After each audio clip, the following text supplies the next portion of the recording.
Today we're going to be talking about AX equals B, the matrix equation.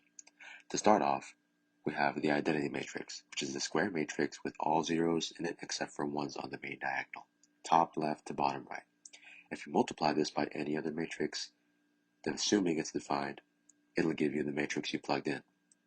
In this example, you can see how this 2 by 2 identity matrix multiplied by AB will still give you AB. Now if we look into theorems, the first one says for every vector b in R, AX equals B as a solution. This just means that if both B and A exist in that space R, then there's a solution. As in, there's a vector X that you can multiply by A to get B. This is the same thing as saying vector B spans the columns of A.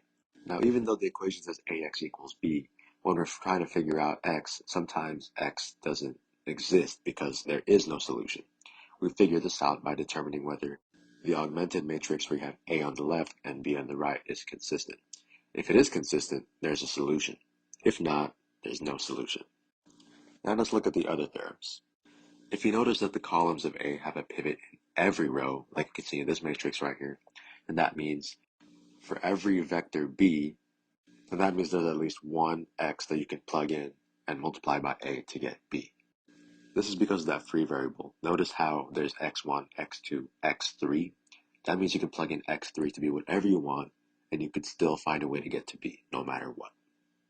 Now, if A has a pivot in every column, then that means for every B, you have at most one solution. You can either have a solution or no solution. That's what that means. Don't confuse the row with an extra free variable. That's an extra restriction. That's an extra restriction equation. That's why we have either zero solutions or one solution, because there are more restrictions than there are variables. And if you have a pivot in every row and every column, you'll usually see these in square matrices, and we know that for every x, there's only one b, or for every b, there's only one x, which means if you want to get to b, there's only one path, or one x, that you can use to multiply with a to get to that b, only one. Now this is just a depiction of how AX equals B works. Like for example, you have your A1 vector in A, you multiply it by the first entry in X, which gives you AX times A1, where A1 is a matrix. You do this for every single entry in both A and X, and then you would get B.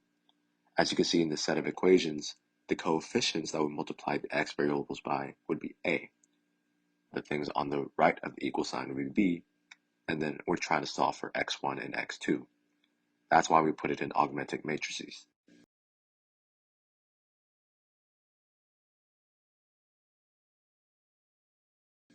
Now for AX equals B to exist, A and X have to abide by this rule, where if you write out the dimensions like this, the inner ones have to match.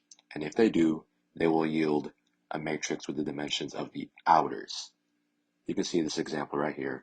If you multiply a 3 by 3 matrix by a 3 times 1 matrix, the 3 on the inners match.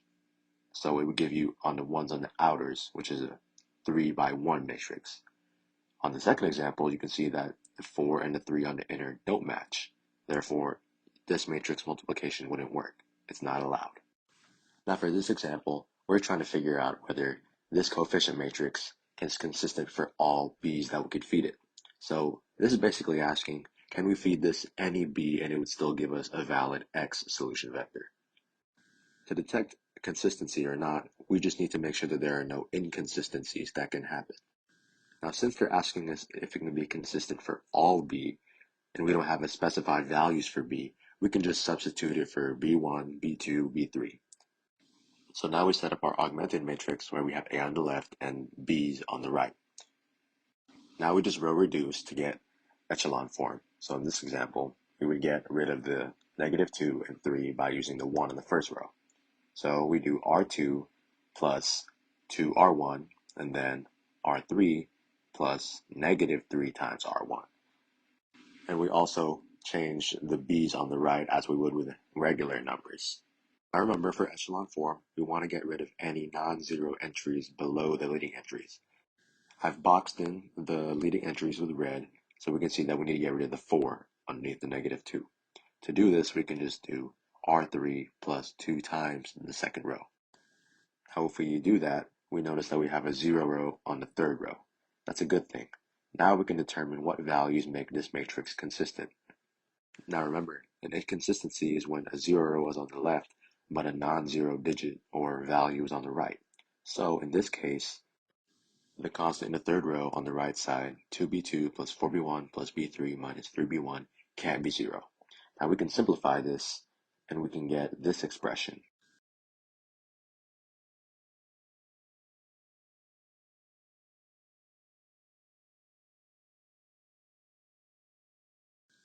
And now this simplified expression gives us all the values of the vector b that cannot be put into this matrix. Or in other words, don't exist in that space R. This is what it means for vector b to have a solution vector x. If it has a solution, it exists within that space.